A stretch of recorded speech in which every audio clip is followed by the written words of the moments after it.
Good morning and welcome to the Spring 2021 Presidential Lecture at Utah Valley University. I know that we have a large audience today of over 700. We are thrilled that you have joined us. Today's presidential lecture will include a Q&A portion, and so I encourage our audience, especially our students, including high school students who have tuned in today, to submit your questions in the chat. This session will also be recorded and will be made available for viewing later. I want to acknowledge our Board of Trustees members who have tuned in today, as well as various members of the advisory boards that are helping UVU accomplish its mission. We are so thankful and honored that you could be with us. We are thrilled today to have Professor Graham T. Allison as our guest speaker. I am going to begin with a brief introduction of Graham, who is an old friend and also my first boss in my first big job many years ago. We have a long history. So I will read his bio for all of us. Dr. Graham Allison is the Douglas Dillon Professor of Government at Harvard University, where he has taught for 5 decades. He is a leading analyst of national security with special interests in nuclear weapons, Russia, China, and decision-making. Dr. Allison was the founding dean of Harvard's Kennedy School of Government, and until 2017, served as director of its Belfer Center for Science and International Affairs, where I was a fellow again many years ago. The Belfer Center is ranked the #1 university-affiliated think tank in the world. As Assistant Secretary of Defense in the first Clinton administration, Professor Allison received the Defense Department's highest civilian medal, the Defense Medal for Distinguished Public Service for, quote, reshaping relations with Russia, Ukraine, Belarus, and Kazakhstan to reduce the former Soviet nuclear arsenal, close quote.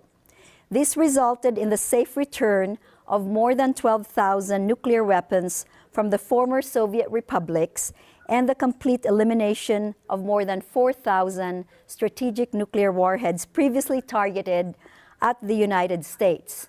Again, I was part of this very exciting work, so I feel my life history coming alive.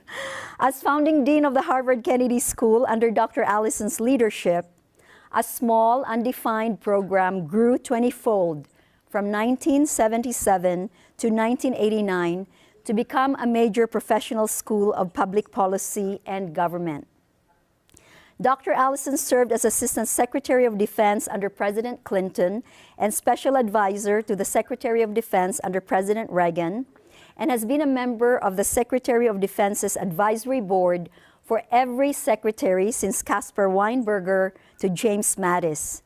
He has the sole distinction of having been twice awarded the Distinguished Public Service Medal. His latest book, right here, Destined for War, Can America and China Escape Thucydides' Trap, from 2017, is a national and international bestseller. But I must say that when I was a student, this was the book that I read. This is still a classic, Essence of Decision, and I have 2 copies of this to this day. So the book that I just showed here, Essence of Decision, explaining the Cuban Missile Crisis, came out in 1971 when Graham was a very young man, and it ranks among the all-time bestsellers with more than 500,000 copies in print. I think we have a picture here I want to show before we turn the time over to Professor Allison. Can we show that picture? All right, there I am, about 25 years old, walking with Foreign Minister Eduard Shevardnadze of the Soviet Union and his aide, Sergei Tarasenko, and Graham Allison. So I want this community to know I was once a young woman, mentored and tutored by Professor Allison. So Graham, it's a delight to have you here. Without further ado, let me turn the time over to you. So, President Tumanitz, or aspirant, thank you for such a gracious introduction and for being such a wonderful friend over more decades than you and I can remember. You were young, and I was too. So, and I think we labored in the fields together and actually succeeded in doing some things that we can be proud of. And so I'd like to say to the audience, particularly, I don't know how well they all have gotten to know Astrid, but you're fortunate at UVU to have such a dynamo. I don't know quite how to summarize Astrid other than that I don't think you can find more intellectual and energetic punch per pound anywhere. And she's been a wonderful, she was a wonderful employee, she was a wonderful colleague, and I've admired her career since then. And I think that it's absolutely appropriate that she should be the president of a major university, building it and trying to make it all that it can be. So I'm sorry I'm not there in person to actually see it, and I'll look forward maybe after this COVID pandemic lifts, which is, I think, in the not too distant future, to have the opportunity to say so in person. But in any case, thank you for the opportunity. So the issue, if we go to the slides, and I'm going to take about 10 minutes to get us started, but I'm particularly interested in the conversation. The issue was the China challenge. This is the defining issue on the international agenda today for the US, indeed for the world, and it will be for most of the professional career of most of you students at the school, and indeed I think for as far as any I can see. So I've tried to work my way into understanding what's going on and even to be able to offer some thoughts about the way ahead. And what I'll do is summarize basically two big ideas that I'm pretty sure are the right way to understand both the diagnosis of the problem that we face when we say the China challenge, and also at least a fundamental truth about the prescription of what we can and should do about it. If we go to the next slide, please. So the first big idea is Thucydides' trap. And the book that Astrid mentioned that I published just as President Trump was taking office in 2017 on Destined for War, Can America and China Escape Thucydides' Trap, starts with a big idea, which is not my idea. It is actually Thucydides' idea. Now, Thucydides, if you go back to the slide, was the founder and father of history. He wrote the first ever history book. It's called The History of the Peloponnesian War. And you can actually go online, download it for free, since its copyright is expired after 2,500 years. So Thucydides was studying what was happening in the relations between the two great city-states of classical Greece. And he wrote famously, and this is probably the most often cited one-liner in international relations studies, it was the rise of Athens and the fear that this instilled in Sparta that made the war almost inevitable. He's using that for hyperbole. So Thucydides' trap is the concept I coined to try to make vivid Thucydides' insight.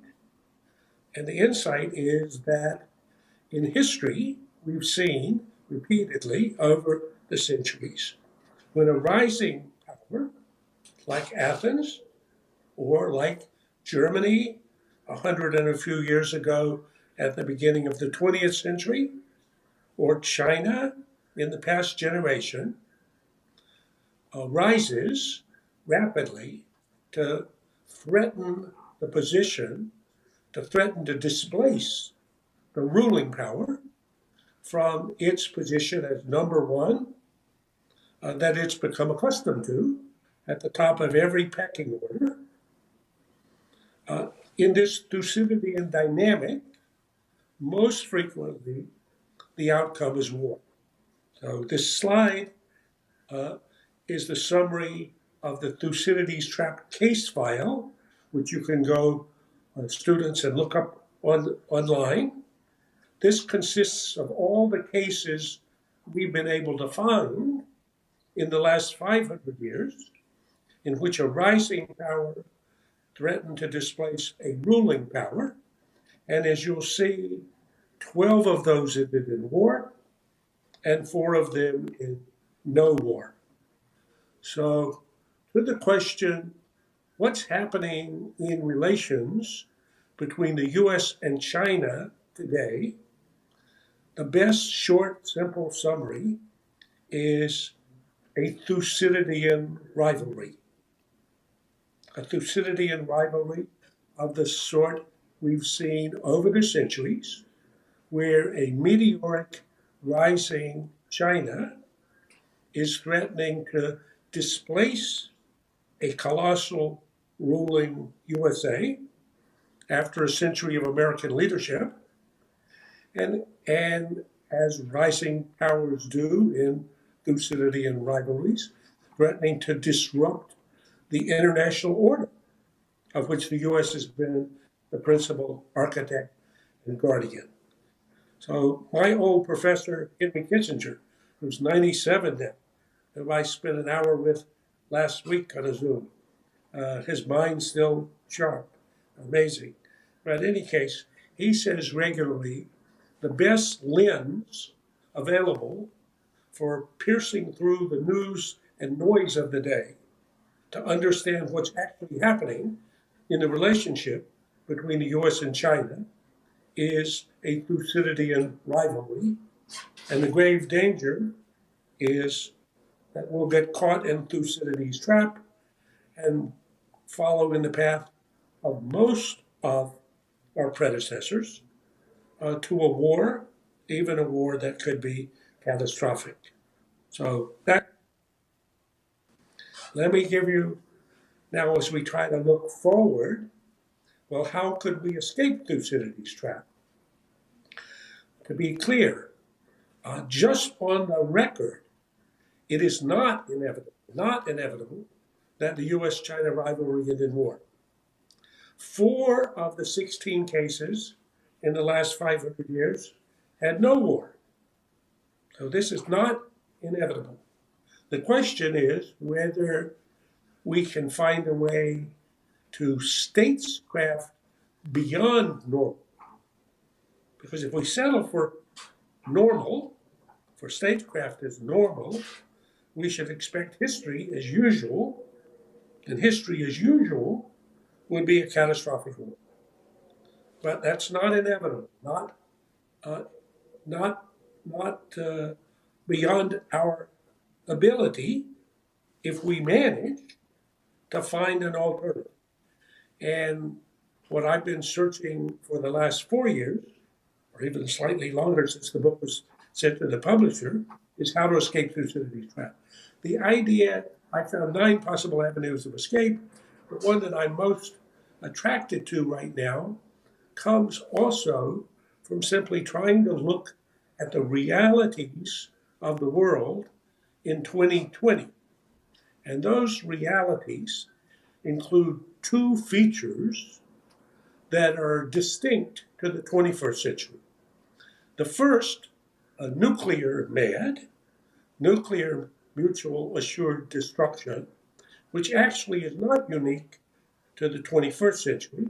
We had to learn about that when Astrid and I were working on the Soviet Union back in the 1980s. And the US was struggling with that idea in the 70s, even in the late 60s, after the Cuban Missile Crisis. Because the fact is that if the Soviet Union, or once the Soviet Union, had a superpower nuclear arsenal so robust that after the US had attacked it, it could still retaliate against us and erase the US from the map. If that's the reality, then as Reagan said best in his one-liner, a nuclear war cannot be won, because at the end of it, we would be destroyed. So therefore, it can never be fought. So during the latter stages of the Cold War, when Astrid and I worked together, the struggle was to find some way to avoid a nuclear war, since the consequences of it would be catastrophic for the US. And that was necessary for our survival. So that required us doing things that we wouldn't have done otherwise, including constraining our behavior in order to get the Soviets to constrain their behavior, working out crisis management procedures so that if something went wrong, misunderstandings wouldn't take over. Even working on crisis prevention, because crisis management is extremely hard. So in any case, that a lot of work was done on that with good effect, and that is still relevant today, especially in the relationship, a rivalrous relationship with China. Secondly, in the 21st century, we now appreciate that we have a version of that that I've written about as climate mad, climate mutual assured destruction, where we now know we live in a contained biosphere in which either Chinese and American emissions of greenhouse gases have the essentially equivalent impact on the environment. So unless the US and China can find ways to coordinate and cooperate in constraining their greenhouse gas emissions, either of them just by itself can create an environment in which neither of them can survive. So I've written about this as basically nature and technology have condemned us to coexist, since the only alternative is to co-destruct. So here are two big ideas. One, Thucydides and rivalry. The other, objective conditions that require us to find a way to live together, to coordinate, to cooperate. So if we take this next slide, please. So I've been looking for, again, history to help me clarify this. And it turns out that in Chinese history, in the Sung dynasty, which was about 1,000 years ago, the Sung were facing a northern Mongol tribe called the Liao, and they were not able to defeat them. So they negotiated a treaty, the Chunyan Treaty, in 1005. And according to this treaty, they would be fierce rivals in some arenas, and they would be intense partners in others. So some Chinese historians describe this as rivalry partnership. Now, in American diplomatic language, that sounds like a contradiction. And it may be somewhat a contradiction. But if I can't kill you, because if I do, I'm likely to commit suicide. So I guess you're my partner. So think of it almost like conjoined twins who share a GI system. If one gives in to the temptation to strangle the other, He can succeed, but within the same hour, he will have committed suicide. So that's not a good idea.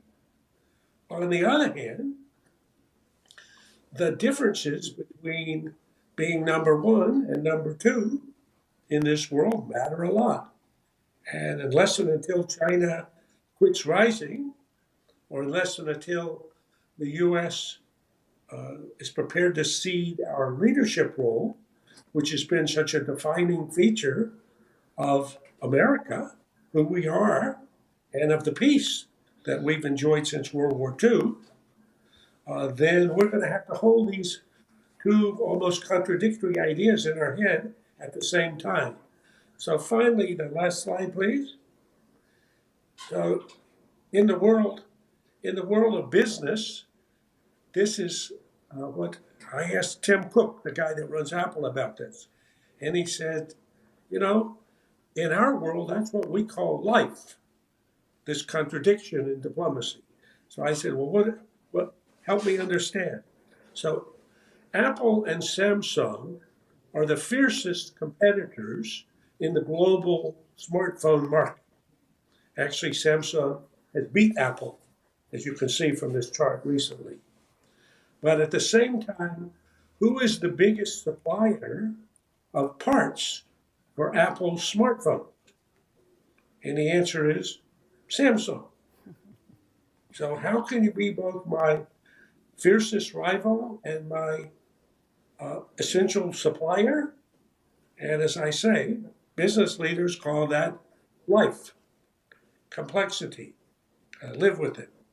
So two ideas that I think are helpful, first in understanding what's happening in the relationship, a fierce and long-term and inescapable Thucydidean rivalry, but at the same time, a world of nuclear and climate mad in which we're compelled to coexist.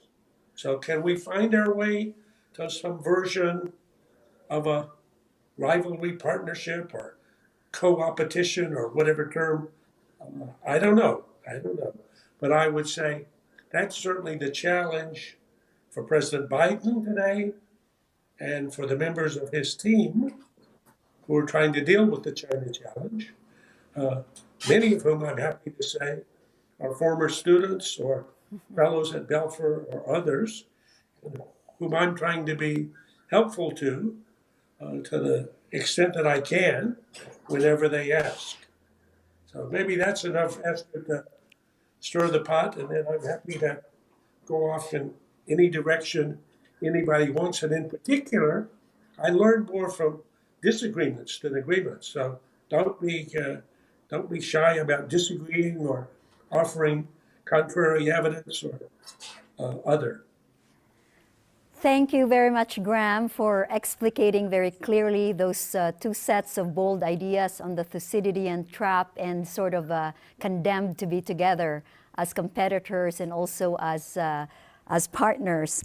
Let me begin with a question from me. One of the things that intrigued me during the 13 years that I lived in Asia, and you visited me in Singapore, is the issue of domestic politics. So when you think about the rivalry, competition plus cooperation, how do you see the role of domestic politics? Because China certainly has problems, but also many great domestic opportunities.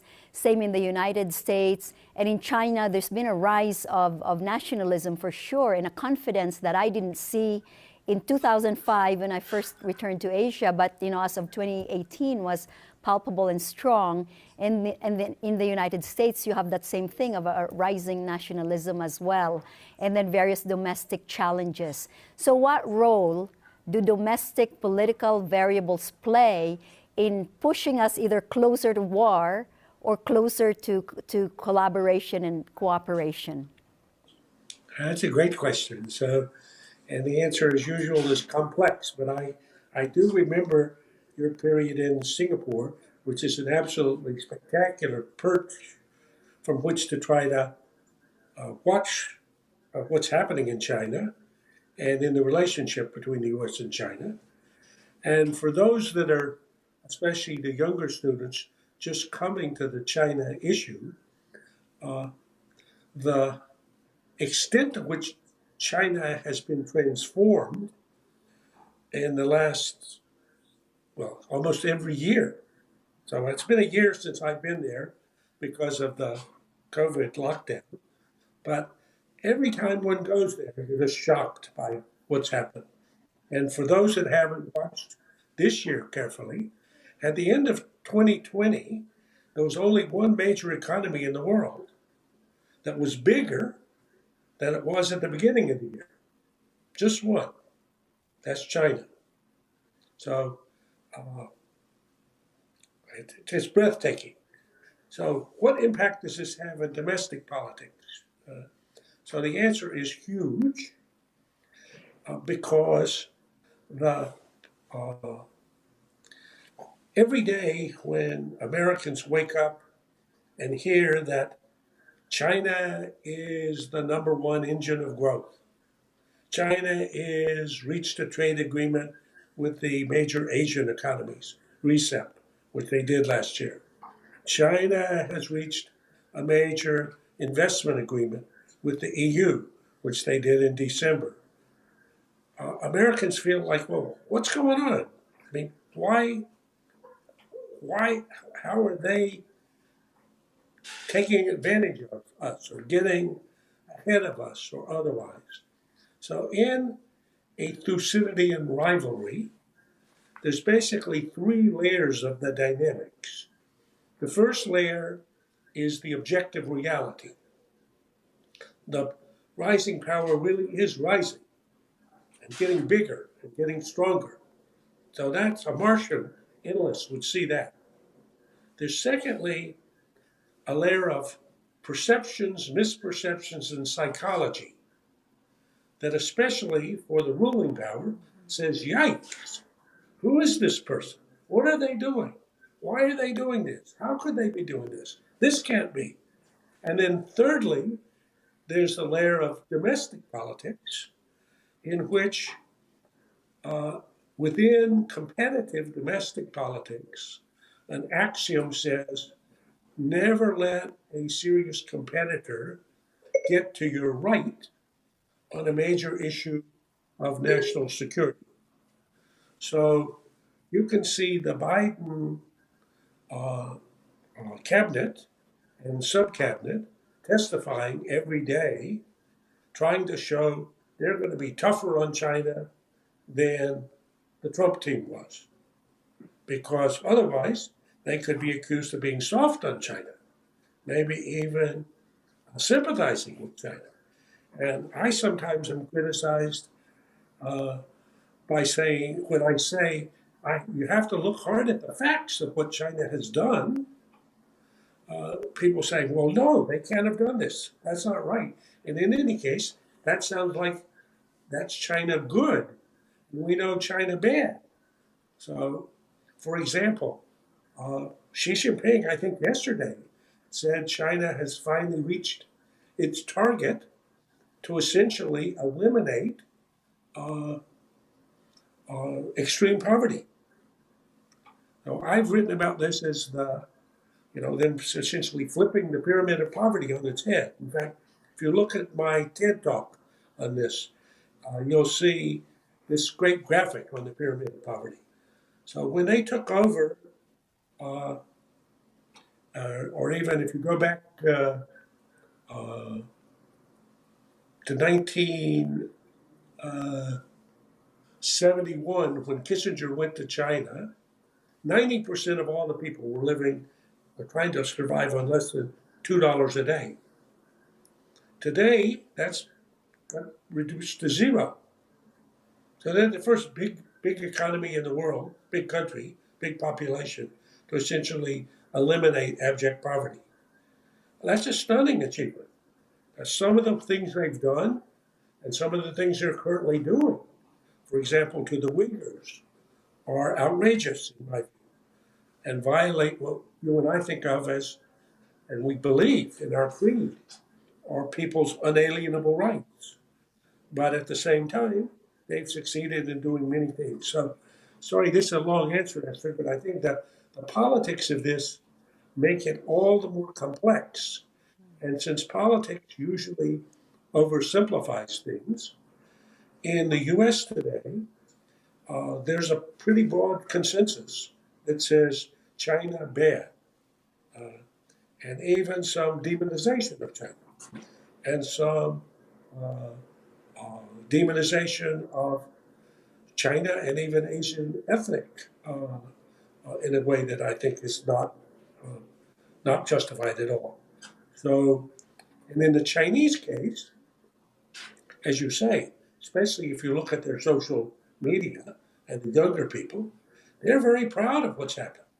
They're feeling emboldened.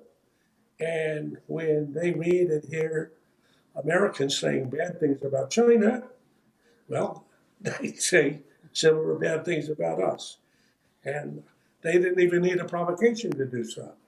So I think they watch a lot of what we've watched in the US in recent years and say these people seem to have lost their mind. And since I think much of what we have done doesn't suggest that we know what we're doing, that it's right that we have a big challenge here at home to show that we can govern ourselves. So I think the domestic politics is making it worse. Thank you for that, Graham. You don't give a lot of good news or reassurance, but you're helping us understand the complexity of the situation that we find ourselves in. I'm now going to pose some questions that our students have submitted ahead of time. The first one is, as a Thucydidean rivalry, what events or triggers might intensify the US-China rivalry, and how can increased tensions be managed or mitigated? And there's an additional question that's related to this that I will give you as well. The question is about black swans or unintended triggers. And I'm sure this is very familiar because during the nuclear standoff in the 80s, these were the same questions that we were asking. So over to you. Let me try to do shorter answers, and then if you want to follow up, please do. So, in the case of Thucydidean rivalries, frequently neither power wants war. Indeed, often both powers understand war, if it becomes full scale war, could be catastrophic to themselves, but nonetheless, some external event or accident uh, triggers a spiral, basically a vicious spiral of reactions, at the end of which they find themselves dragged into a war nobody wanted. The classic case of this is 1914, when the assassination of an archduke, who didn't really matter much on the international stage, in Sarajevo by a Serbian terrorist, triggered war that soon became a conflagration that essentially destroyed Europe. So I have a chapter on that in my book. I don't think you can study World War I too much. If you've never read Barbara Tuchman's little book, The Guns of August, absolutely brilliant book and very short.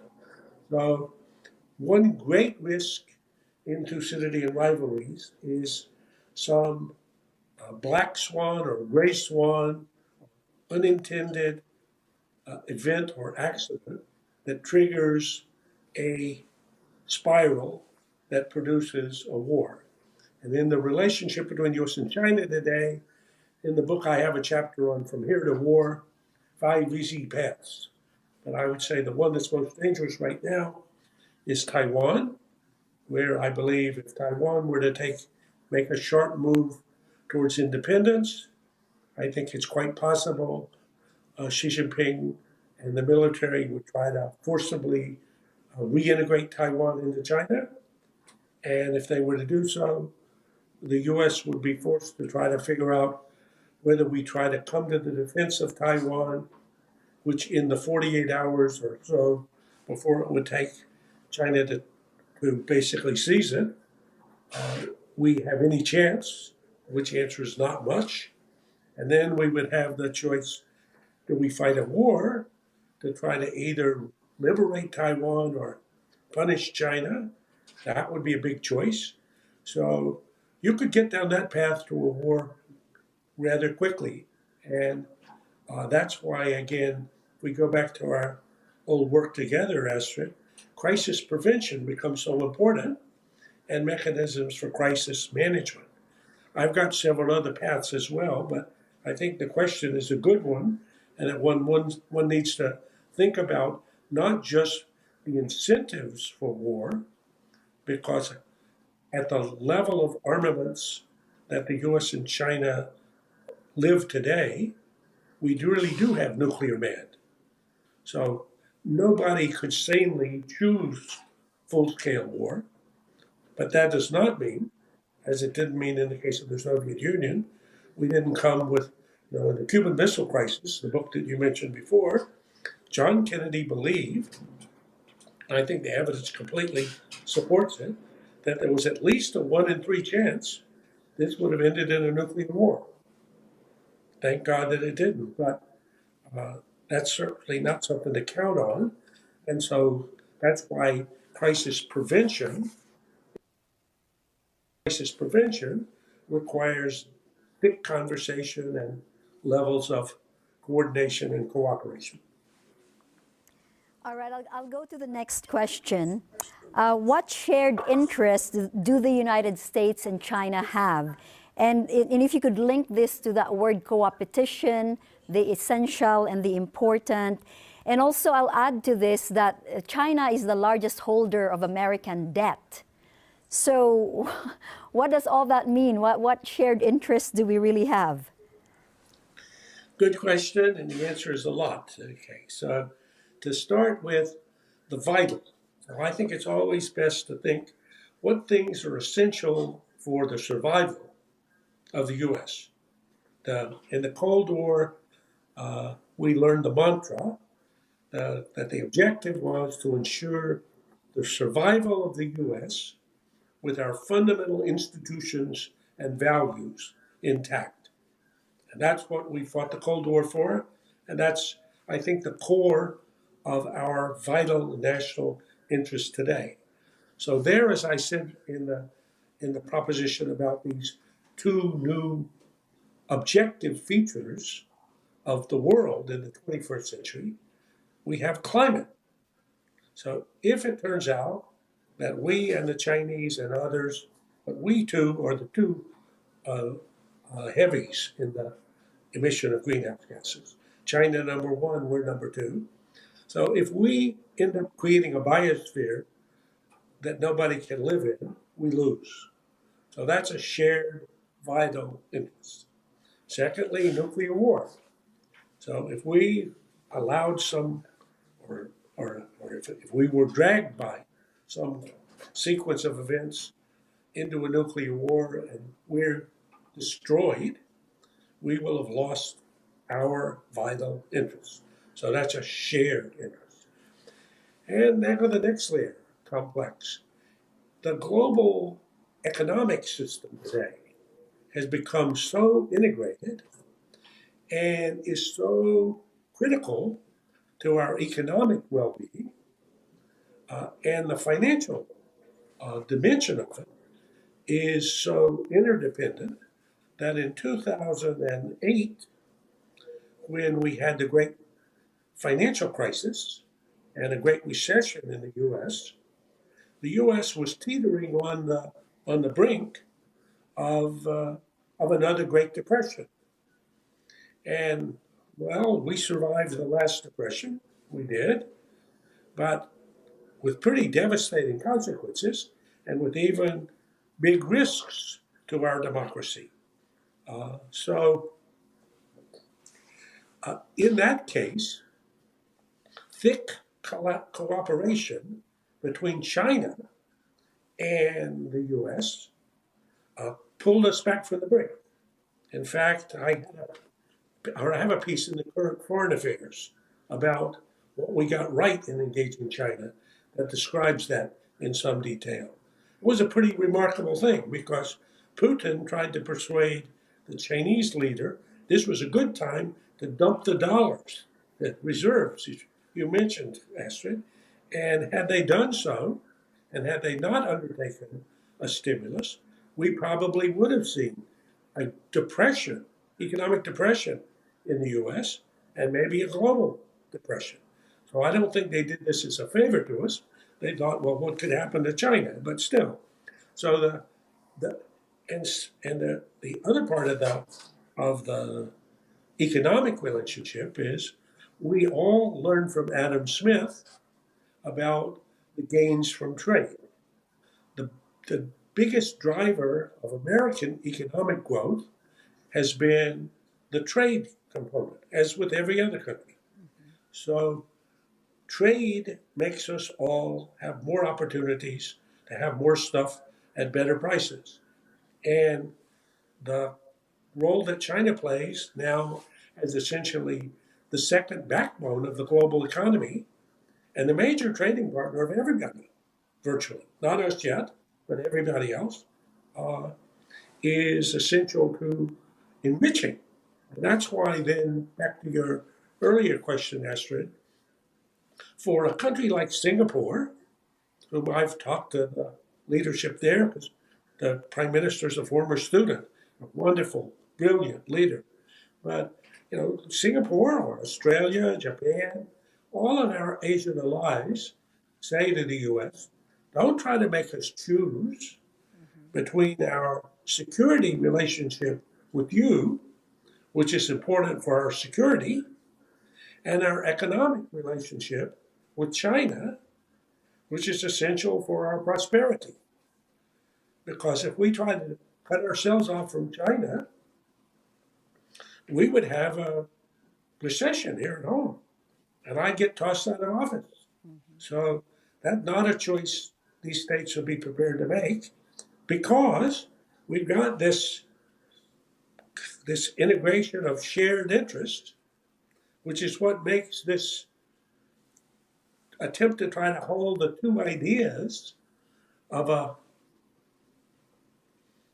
rivalry and a partnership in our head at the same time, makes our head hurt. Yeah, so actually, this is a good time to raise a question here from one of the students it's a question about alliances. This is what the student says. In a recent podcast, you warned that U.S. alliances may become overstressed. Yet the U.S. still needs allies in order to counterbalance against China, especially as China has lifted our feet off the ground on the figurative seesaw you present in Destined for War. How can the U.S. maintain and strengthen alliances, and what emerging partnerships might be strengthened into formal alliances? I will add to this my own observation in 13 years of living in Singapore and traveling all over Southeast Asia. Even my own country, the Philippines, which was such a staunch American ally for decades and decades, absolutely turned its face towards China for everything from weapons to leadership training to commercial ties and trade. And so comment then on what does the U.S. have to offer as a leader of an alliance, because the U.S. power has waned, U.S. soft power has absolutely waned, and hard power is also very limited. The U.S. withdrawal from the Trans-Pacific Partnership was a gigantic blow to the credibility of the United States in that part of the world. So over to you, Graham. Well, I think, Astrid, this is a good one for your perspective as well, because as a person who was born in the Philippines, you can kind of look through Filipino eyes as well as American eyes. And as somebody that lived for more than a decade in Singapore, which is this wonderful oasis that's kind of half American or global and half Chinese. So obviously it's extremely complicated. So there's many, many layers to it. But the student who asked the question is clearly a very good reader, and you've been rightly thinking about things. So I'd like to I don't know who it was, but I would like to commend that.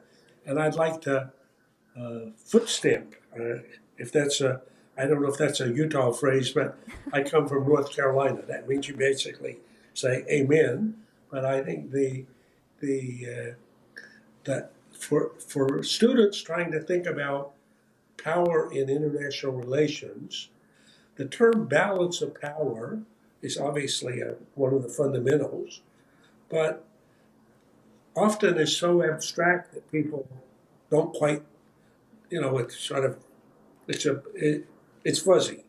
So that's why I tried to make it a little simpler and more vivid in thinking about the seesaw of power, in which in each currency or domain, we just imagine there's one party sitting on one end of the seesaw and the other sitting on the other end.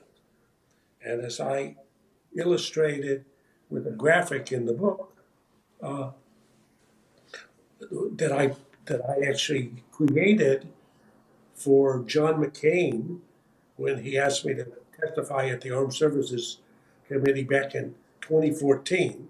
They were doing a set of hearings on President Obama's so-called pivot to Asia, or the Great Rebalancing, is what Obama called it. And so Senator McCain asked if I would try to put this in a bigger historical perspective. So I thought about it and produced this cartoon, in effect, in which you had China sitting on one end of the seesaw and the US sitting on the other. And I said, we've been debating President Obama's proposition that we should rebalance between our left foot fighting wars in the Middle East, which he says we should put less weight on, in order to put more weight on our right foot in Asia, where the future lies. And I said, that's a good idea. But what that debate failed to notice is that while we're arguing about left foot or right foot, China has just kept growing to the point that it has lifted both our feet off the ground. Keynes said, no, this cannot be. I said, well, I'm just telling you what the numbers show. So you look at this and you say, well, wow, if China becomes the number one trading partner of everybody, then when they're thinking about trade, they think about Beijing first.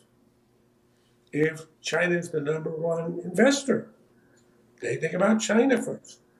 If China is the growing economy, they think about where is their growth to go to, and the growth magnet. And you've had, in the last 2 weeks, probably a half dozen articles in the Wall Street Journal and New York Times and other papers saying China is luring away American investors and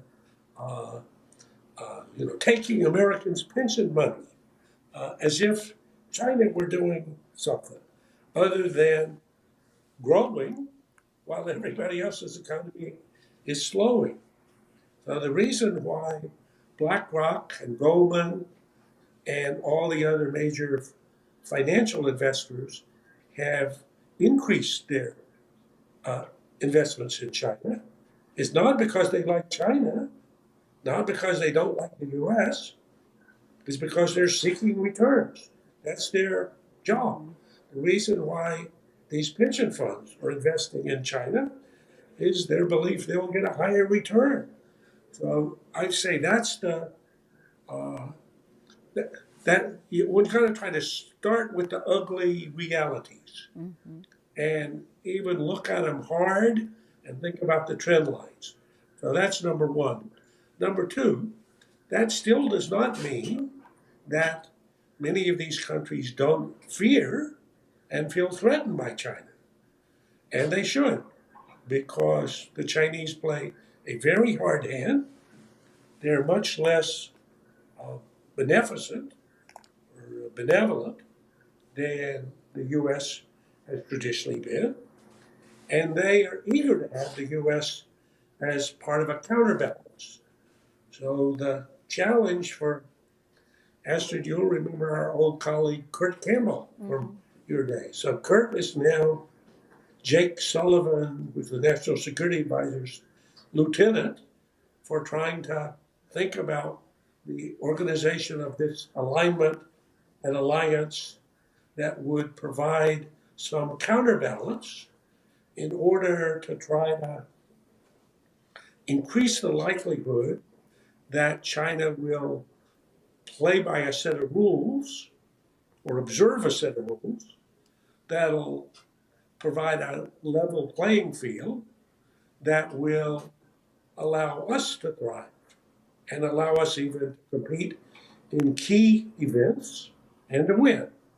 So a very good example is the one, Astrid, you gave, TPP.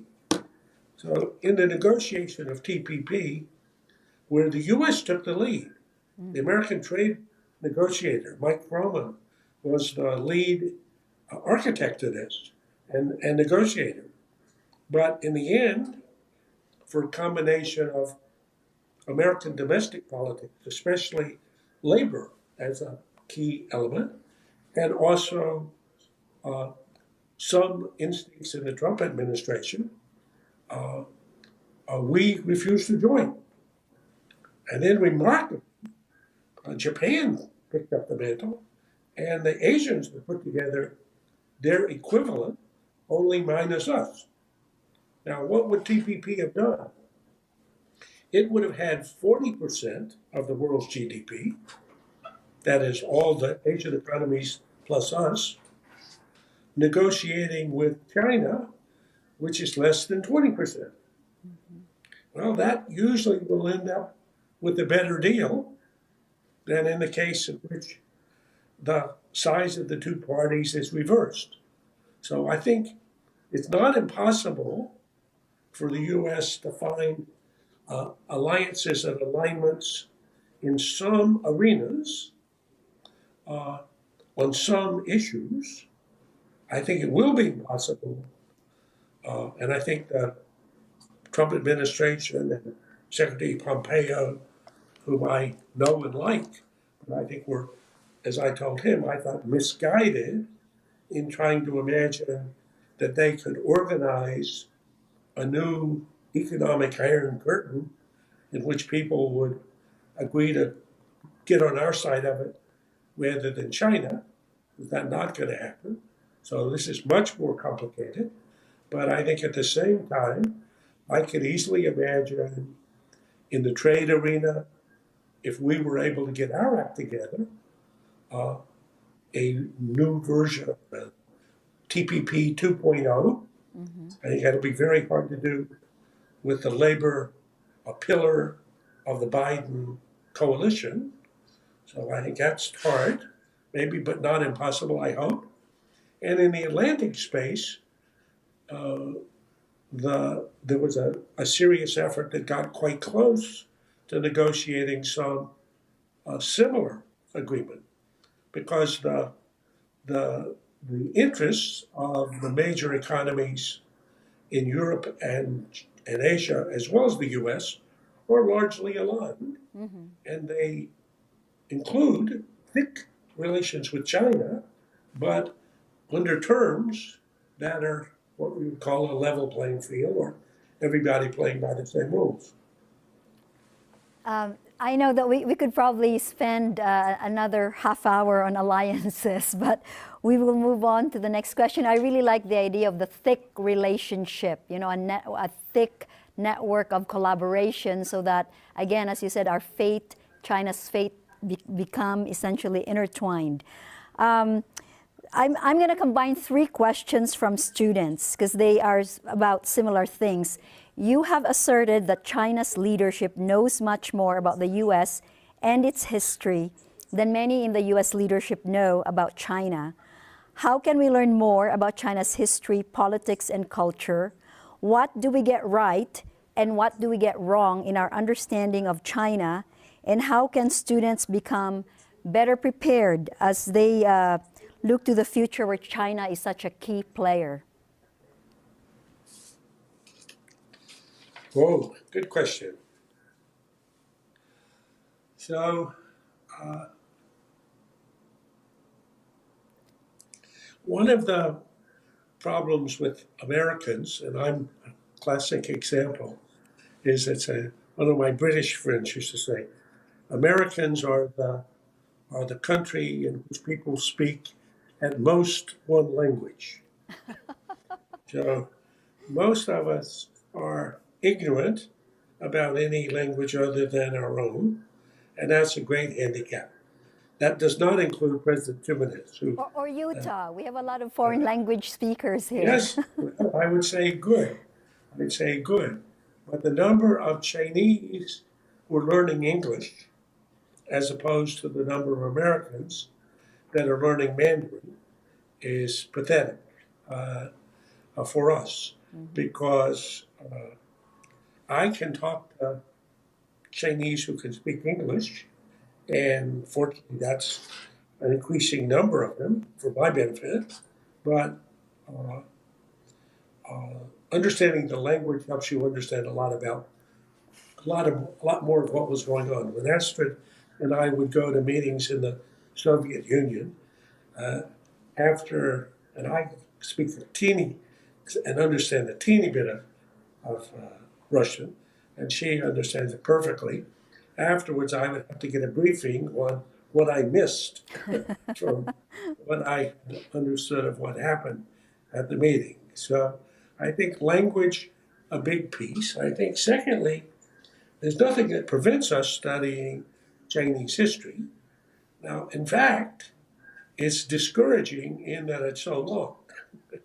So when Lee Kuan Yew, who was the founder and great prime minister of Singapore, began hammering me back early in the maybe 2002 and 3, saying, Graham, you got to learn more about China. And I said, oh, wait a minute, I studied nuclear weapons, I studied Soviet Union, I try to understand American foreign policy. It's too big, too complicated, too many people, history is too long, and so forth. And he said, nope, you got to learn more about China. So, but the idea of such a long history, I don't think you need to study so in detail all 4,000 years, but it's an amazing story and an amazing history, and it's accessible. There are many good books, I think, to read about it, and many lessons to learn from it. So I don't think anything prevents us thinking about it. So third, what do we get right and wrong? I'd say, unfortunately, for most reporting about China, the picture is there's something exotic about China or unreasonable about China or even mysterious. And of course, there are many features to Chinese characteristics. I mean, Chinese are now celebrating the Lunar New Year. We celebrate the Solar New Year. And Chinese cuisine includes many things that Americans don't eat.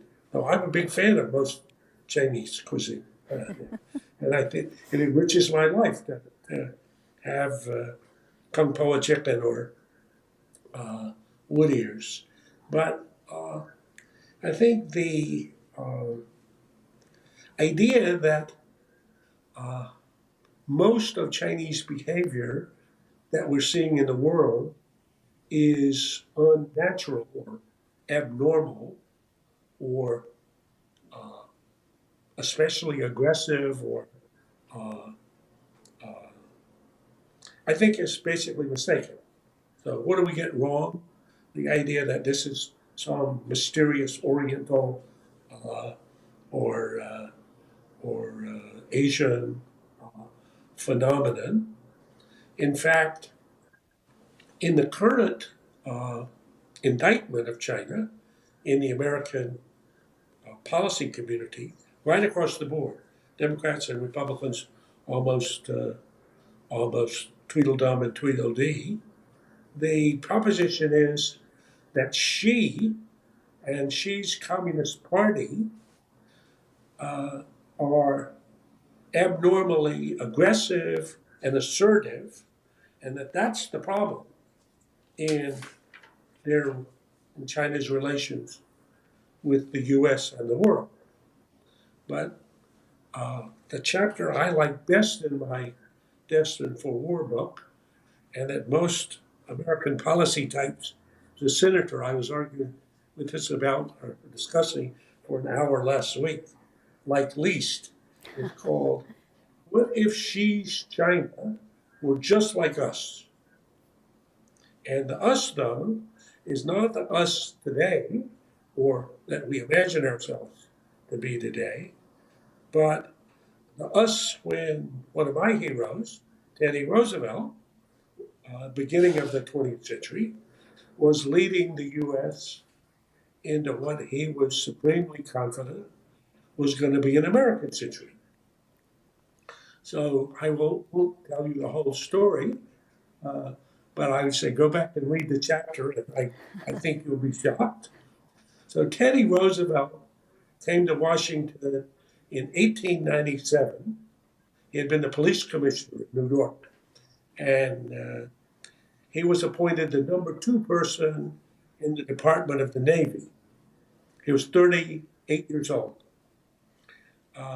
He, when he came to town, had been arguing or railing even for the previous decade about how outrageous it was that there were so many foreigners in our hemisphere. He especially didn't like the Spanish being in Cuba, which they were occupying, but he didn't think that the Germans should be doing real estate deals in Latin America, and he didn't even like the British, even though he had a great sympathy for Britain, having the British Navy as the arbiter of every event in the Atlantic. So what happened in the decade after Teddy Roosevelt arrived in Washington? First, there was a mysterious explosion on an American ship in Havana Harbor called the Maine. Nobody knew exactly why or how it exploded, but the U.S. declared war on Spain, liberated Cuba, took Puerto Rico, and actually picked up Guam as a spoil of war, and took responsibility for colonial affairs in the Philippines. That's right. So that's the 19th century. Now, in the 20th century, we sponsored and supported a revolutionary group and a coup in Colombia that created a whole new country called Panama, which the next day gave us a contract for the canal that the Colombians had been unwilling to do, so that Teddy's ships could go between the Atlantic and the Pacific. We then threatened war, first with Germany, then with Great Britain, unless they backed out of a territorial dispute. And the part I like the best, we essentially stole the biggest part of the fat tail of Alaska. So if you look at the map of Alaska, you'll see that there's this big blob, and then there's a tail that runs down, cutting Canada off from the sea, runs down almost all the way to the U.S. at Vancouver. Okay? So how did we come to own all that territory, including the biggest, I mean, I know Utah probably doesn't like to advertise this, but the biggest national forest in the American forest system is not in Utah. It's in Alaska. It's called Tongass, Tongass National Forest. I've been there to fish in the Stickeen River. So basically, read about it. It was John Muir wrote a letter to Teddy Roosevelt telling him this river was like 100 Yosemites. Teddy Roosevelt said, "That's America." His Secretary of State said to him, "No, sir, that's Canada." He said, "You must have misunderstood me. This is like Yosemite, this is America." And we essentially took it. Okay? So if Xi's China behaved anything like that, then it would be an even more normal rising power, and we would be even more shocked. Thank you for the historical perspective, Graham. I'm sure that all of our brains here are reeling with information we're going to have to all look up later and review your chapter on what if China were like us. I'd like to change rhythm a little bit by inviting Professor Ryan Vogel to join me. Professor Ryan Vogel is an associate professor and the founding director of the Center for National Security Studies and the National Security Studies academic program at Utah Valley University. He's worked with people you know, Graham, like Michelle Flournoy and others in the Pentagon. Before coming to UVU, Professor Vogel served at the Pentagon as a senior policy advisor in the Office of the Secretary of Defense. He began his career at the Pentagon through the Presidential Management Fellowship Program and was awarded the Medal for Exceptional Civilian Service in 2014. We are thrilled to have Professor Vogel here. He's absolutely been a very influential mentor to our students. And what Professor Vogel will do is take some of the questions that came from the audience and ask those. So over to you, Ryan. Great, thank you. Thank you, President. And thank you, Dr. Allison, for joining us today. As President noted at the beginning here. I'm sorry, could you speak a little closer to the, or Sure. Yeah. I can't quite hear, yeah, okay. Can you hear that better? Better, but yeah, a little Okay. louder. Here, I'll Okay. pull this out. As President Tuminez noted at the beginning, we have a vibrant and unique national security studies program here, and our students and faculty have been really eagerly awaiting this visit. So we thank you very much for coming and speaking to us. So I'll get right to their questions. We've witnessed China's rise over the past few decades, but over the past 10 years, we've seen an even more dramatic increase in China's development of their military and more aggressive actions in Hong Kong, South China Sea, Western China, and across the world. What do you think we can learn, or what can the last 10 years teach us about the next 10 years? Good question, and please don't, I think maybe both you and Astrid may have some perspective on that as well from your own work at the Pentagon. But I think as a first approximation, we should expect China's military power to grow roughly proportionally at the rate at which its economic power grows. So the starting point for me is the GDP, and in my seesaw, that's the substructure of power. China has increased its defense spending at approximately the same rate, even a little bit more than their economic growth rate, which has been spectacular. And the consequence has been a greatly expanded Chinese military capability.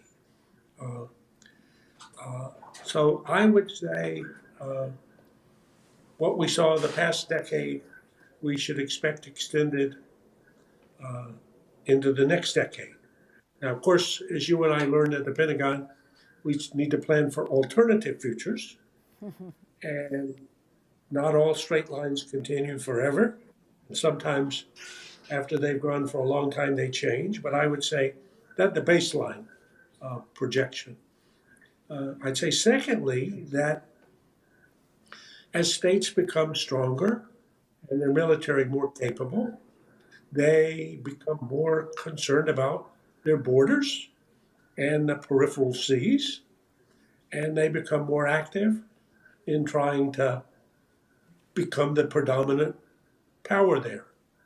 So that's not unlike U.S. behavior with the British that I described with Teddy Roosevelt. And I think it's been predictable that China would find uncomfortable the position of the U.S. Navy as essentially the arbiter of events in their peripheral waters. In fact, again, this quote from my book, I quote a Chinese admiral friend whom I know, and under the proposition, China sees, China sees. So he says, Graham, look at your map. What is your name on your map of this body of water? It says South China Sea. It doesn't say American Sea. And this other one here, it says East China Sea. So we don't imagine we should be the arbiters of events in the Caribbean. We hardly ever steam there. So the anomaly here is you. Now, you and I, Ryan, are familiar with the counter argument, which is, hey, wait a minute. Because of American military presence underpinning a stable order in Asia for the period since World War II, all of the Asian nations have seen a greater economic growth and prosperity than in any equivalent period in their whole 4,000-year history, especially the Chinese. And Chinese whom I respect agree with that. I would say, okay, we agree, it's true. But then they say that was then, and now is now. So they're expecting to continue increasing their strength in ways that will continue to tilt the seesaw against us militarily in their along their periphery. So sorry for such a long answer, but one more line. The scenarios of greatest interest to them are local for them. So Taiwan is 90 miles away. It's halfway around the world for us. So this is like inviting a Cuban Missile Crisis in reverse. If we were to try to contest or find ourselves having to contest China for Taiwan militarily, which I think is why it's so crucial to develop a set of economic and political constraints that prevent China choosing to try to use military force to reintegrate Taiwan, while simultaneously constraining Taiwan from taking actions that might provoke either China strategically or China's domestic politics. Just a follow-up to that question then.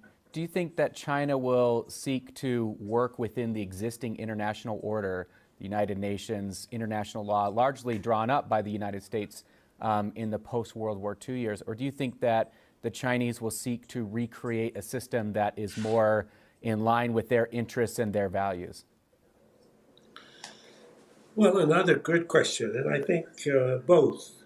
So, particularly during the Trump administration, when we were withdrawing from all of the international organizations or our position of leadership in them, China was kind of pushed to the fore, I think much faster than they had in their game plan.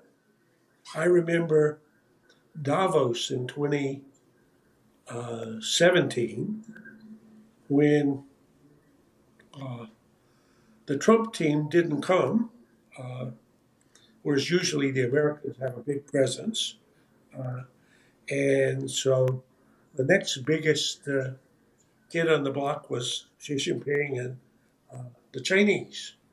And remarkably to me, the wizards of the universe concluded that Xi Jinping and China were the leaders of what was called the liberal international economic order.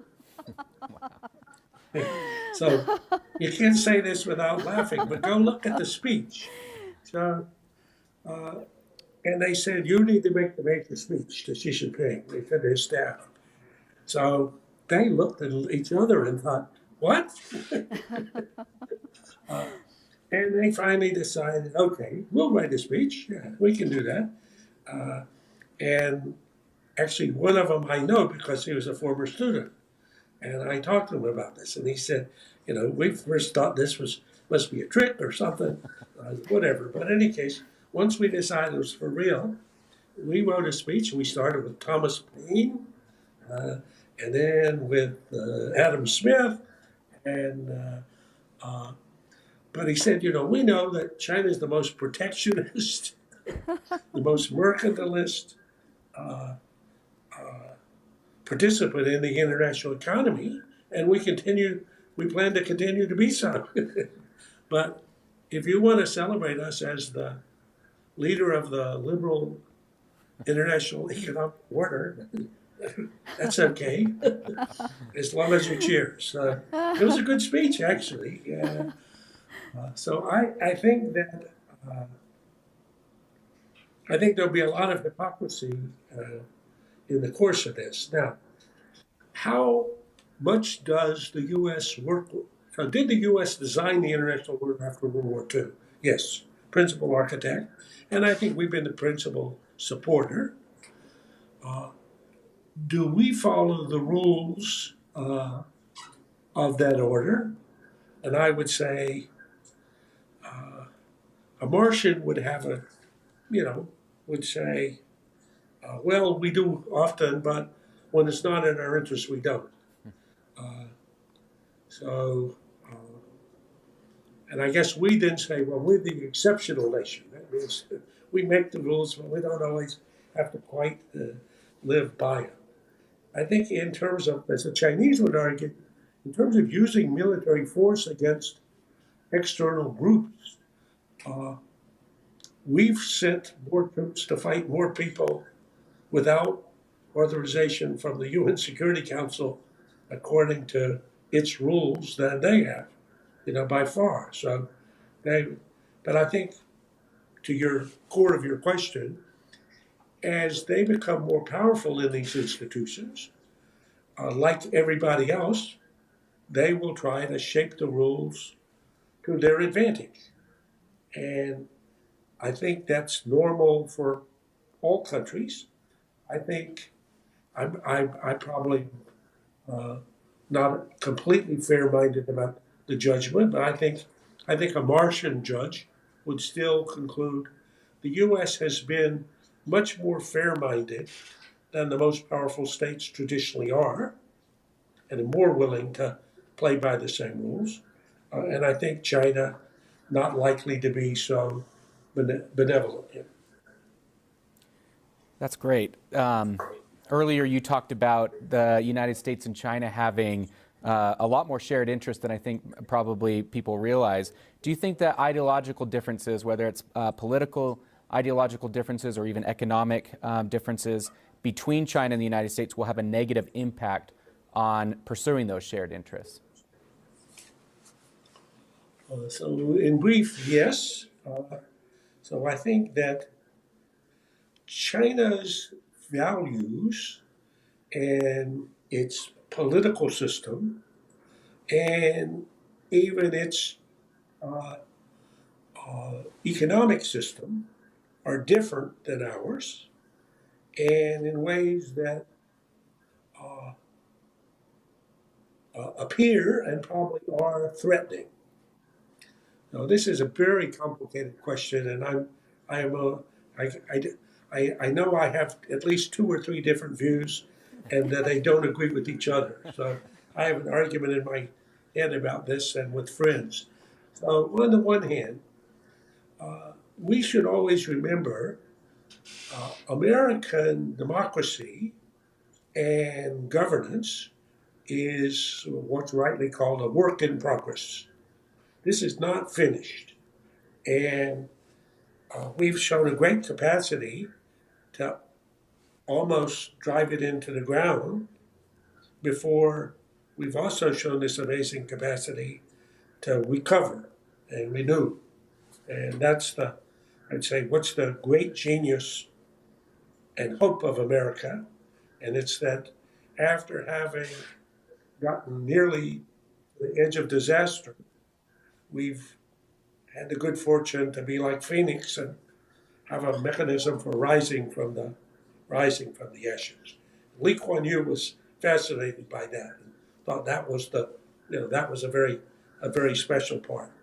But I think the idea that China's system is performing significantly better than ours in many arenas is threatening to our ideas about how things are supposed to work.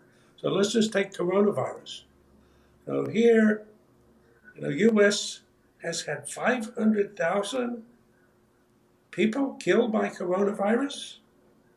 That's equal to the population of Miami. And China, how many? With 1.4 billion? I think they've had probably a couple of thousand.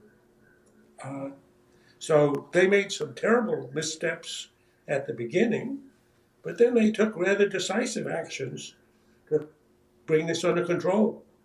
And I talked to an American who came back from China last week after having spent 6 weeks in China, and he said when he arrived in New York after the second day, he was thinking, have I really come back to the free world? So I would say in some arenas, they've shown an ability to manage considerably better than we have. Well, now, what about Taiwan, which is a fascinating story? So they have had, the population of Taiwan is about 23 million. So that's the size of New York and New Jersey, roughly. How many total deaths from coronavirus in Taiwan? 9. 9. Jeez. So how is that possible? The answer is they have a competent government. They do believe in an information system that tracks people authoritatively. And they use a level of interference in what we would call our privacy and tracking that we wouldn't find acceptable. But if you told me we could have, by using something similar, saved 450,000 fellow citizens, well, maybe. So I think the balance between authority and liberty is again always tested in a form of governance. And if it's during wartime, we're quite accustomed to locking down on our individual liberties. But if in a world we're facing existential threats from coronavirus, maybe we have to accept more Chinese-like. So they were afraid to say so. And then as we watch the technologies develop, so basically with digital, ubiquitous digital, Amazon and Facebook and Google and Apple, Zuckerberg says his objective is to know more about you than you know about yourself. So he can tell you what you want to do, what you want to buy tomorrow, or where you're going, or whatever. Well, I don't like that. I like American privacy, but technology may be pushing in this way. And the Chinese say, well, if that's the case, you've got to have adult supervision.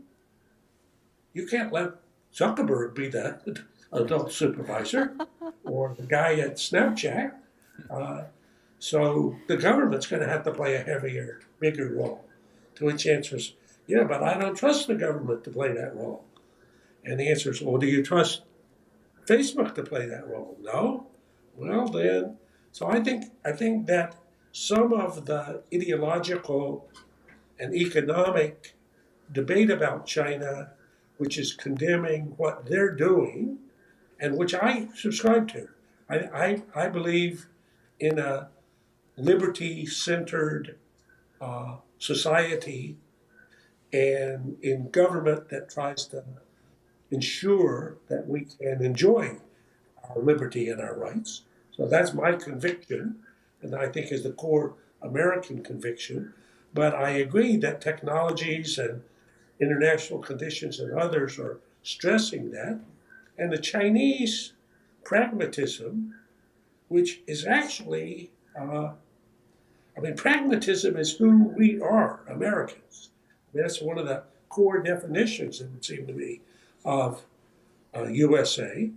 But the Chinese are appearing to be more agilely pragmatic and adaptive, than we are. So we can learn some things from them. Maybe we can ask one more question, Graham, but if you could take maybe only 2 minutes to answer it, and then we can wrap up. We're coming to the close of this, so go ahead, Ryan, with one more question. Yeah, this is an interesting question. Do you think that the concepts of game theory and Nash equilibrium have a role in helping navigate Thucydides' trap? Good question, and hard to do in 2 minutes. I think the answer is yes. I think game theory is instructive as a way of structuring problems and helping us understand them. And I think the idea of win-win solutions that Xi Jinping loves to, that's one of his sort of 6 or 7 lines in their litany, has something right about it. But I think that, and I think a prisoner's dilemma helps us understand some of the choices that particularly we face in the case of the climate and nuclear man. I think that Nash equilibrium and its application more complicated, but I think that trying to use analytic frameworks for clarifying can be very helpful. I just remind that in win-win solutions, for example, trade, where if you and I exchange, we can have a bigger pie of which we get a bigger slice. After the win-win, when the pie is bigger, there then starts a win-lose about who gets how large of a slice.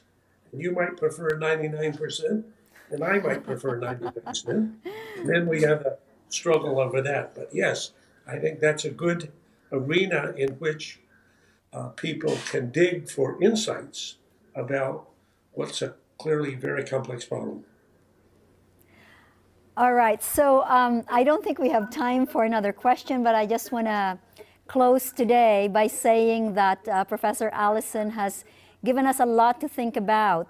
The world has changed so much. For those of us who remember the Cold War, those of us who remember a time when a country called the Soviet Union existed, to a time today when China truly is and has become the rising power. And I think it is an exciting but also a little bit of a precarious time in the world. So I want to thank Graham, my good friend and my old mentor. By the way, Graham Allison was a tough mentor and a tough boss. And so if I'm tough today, you can blame him for training me this way.